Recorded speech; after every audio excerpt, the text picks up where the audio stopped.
Bonjour, je me présente, je suis Gilles Genevoix, je suis formateur dans le domaine du commerce et j'interviens sur les titres professionnels.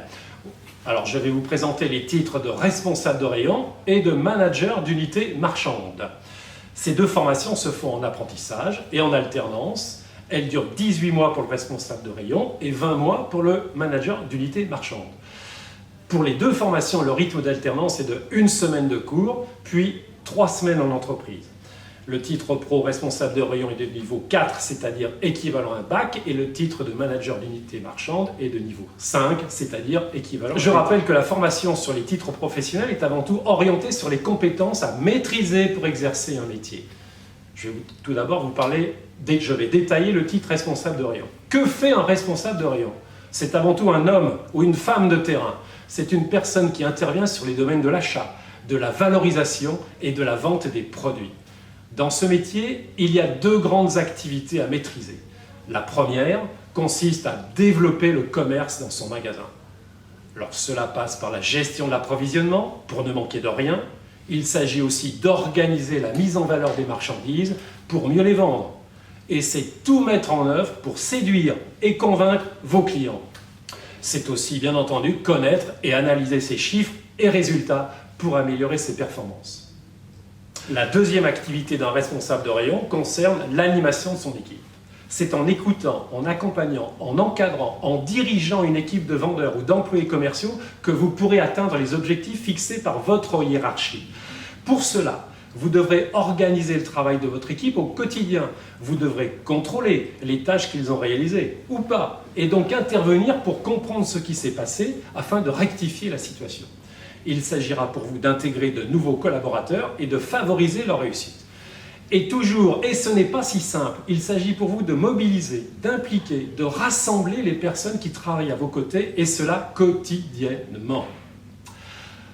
Par rapport à ce métier, un responsable de rayon évolue au sein de grandes ou moyennes surfaces, des surfaces principalement surfaces alimentaires, des supérettes, des supermarchés ou des hypermarchés, mais aussi il peut intervenir bien entendu sur des surfaces non alimentaires, le bricolage, le textile, le sport, l'ameublement, le jouet par exemple.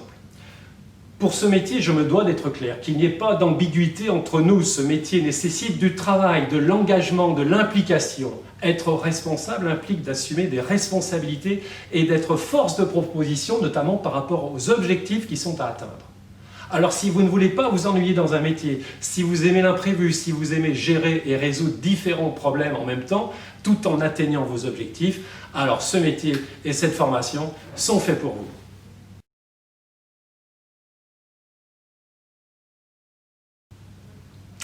Je vais maintenant vous parler du titre professionnel de manager d'unité marchande.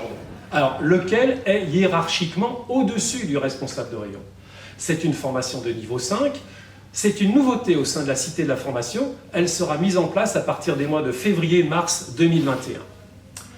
Que fait un manager d'unité marchande? Lui aussi, à la base, c'est une femme ou un homme qui est en contact permanent avec le terrain, donc la surface de vente. Cette personne doit savoir parfaitement gérer son temps. Être manager d'unité marchande nécessite de s'impliquer grandement dans son travail, d'être en capacité de prendre du recul pour gérer les tâches prioritaires et déléguer celles qui le sont moins. La première activité du manager d'unité marchande est de tout mettre en œuvre en collaboration avec une équipe pour gérer l'approvisionnement du magasin, valoriser les marchandises, développer les ventes de produits et services en intégrant dans sa réflexion l'utilisation et le développement des outils numériques. Sa deuxième activité, celle-ci nécessite de l'analyse et de la réflexion.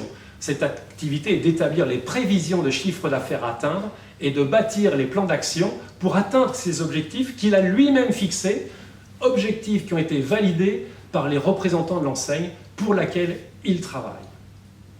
Enfin, sa troisième activité, c'est de manager son équipe, dans laquelle on retrouve des responsables de rayon, des vendeurs, des vendeuses ou des employés commerciaux.